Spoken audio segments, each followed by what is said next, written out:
he announced it on a tweet? WTF? Who's in charge? The President of the United States is in charge. We didn't have access to lawyers, or we just wrote it up from our hearts, right? It was written from the heart.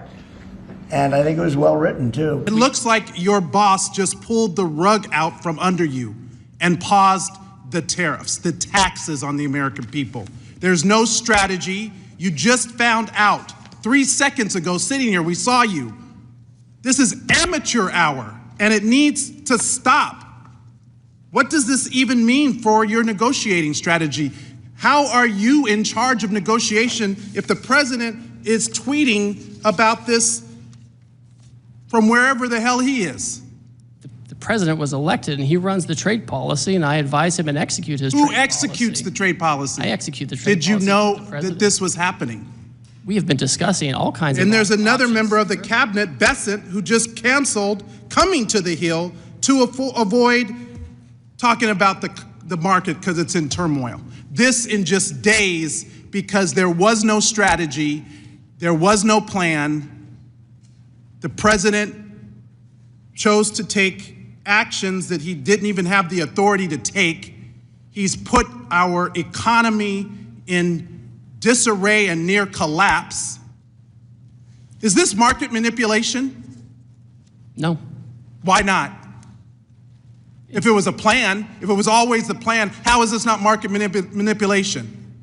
It's not market manipulation, sir. Well, then what is it? Because it sure is not a strategy. We're trying to reset the global trade system. That's offshored all of our factories. And what has that done? How have you achieved any of that? But to enact enormous harm on the American people, which was our concern from the very beginning. Tariffs are a tool. It can be used in the appropriate way to protect U.S. jobs and small businesses. But that's not what this does. So if it's not market manipulation, what is it? Who's benefiting? What billionaire just got richer? I thought that people were jumping a little bit out of line. They were getting yippy, you know? They were getting a little bit yippy, a little bit afraid, unlike these champions, because we have a big job to do. No other president would have done what I did. No other president. I know the presidents. They wouldn't have done it. And it had to be done. For the past few days, we've heard from this administration, no pause. Was this idea of doing a pause, did that just come about this morning? Can you tell us exactly what came into consideration for you and your advisors? For a period of time, I wouldn't say this morning. Over the last few days, I've been thinking about it. I've been dealing with Scott, with Howard, with some other people that are very professional. And I think it probably came together early this morning, fairly early this morning. Just wrote it up.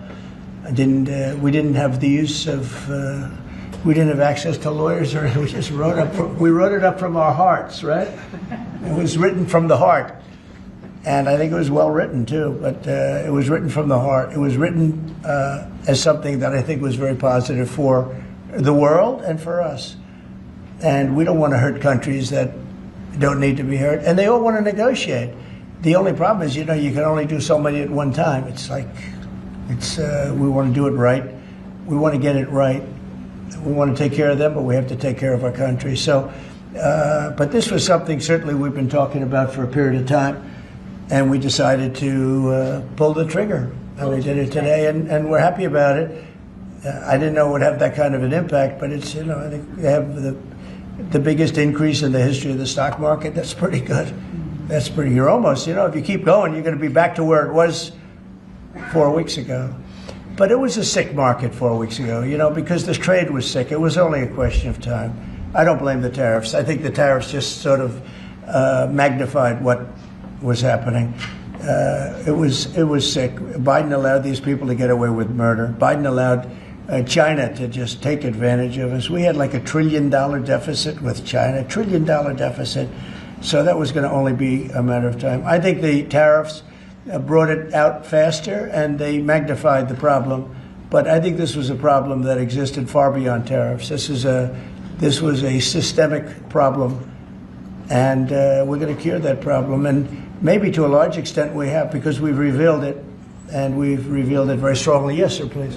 Thank you, Mr. President. So it seems China's made some serious missteps here in these negotiations, and Secretary Bessent said earlier you may have goaded them into a tough position here. I'm wondering, are you in a way putting together a coalition against China in terms of trade here? No. Well, China, look, they're very capable, and I don't blame China for what happened. I blame the people sitting right at this desk, right behind this desk, or another desk. You get your choice of 7. I happen to pick the Resolute.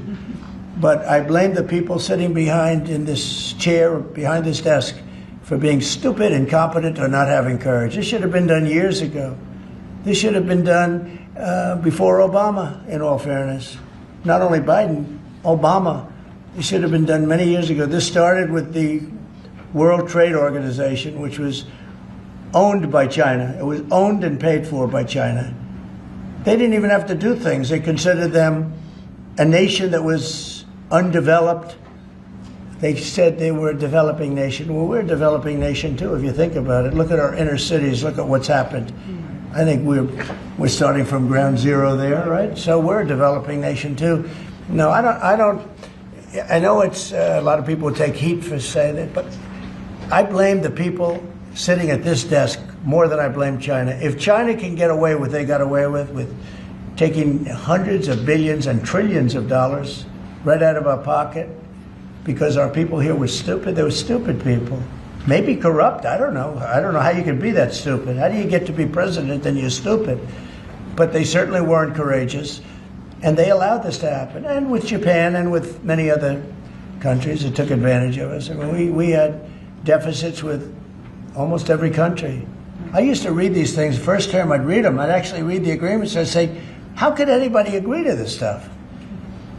So certainly they were rough, and they were tough, and they were smart.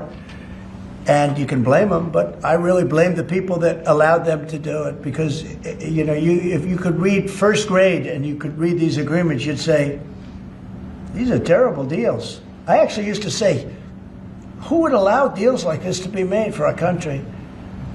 And maybe it's people that didn't care. Maybe it's people that weren't courageous. Maybe it's people that were corrupt. I don't know. But I blame those people more than I blame anybody else. Mr. President, you've been very specific in saying that you would like the EU to purchase U.S. energy.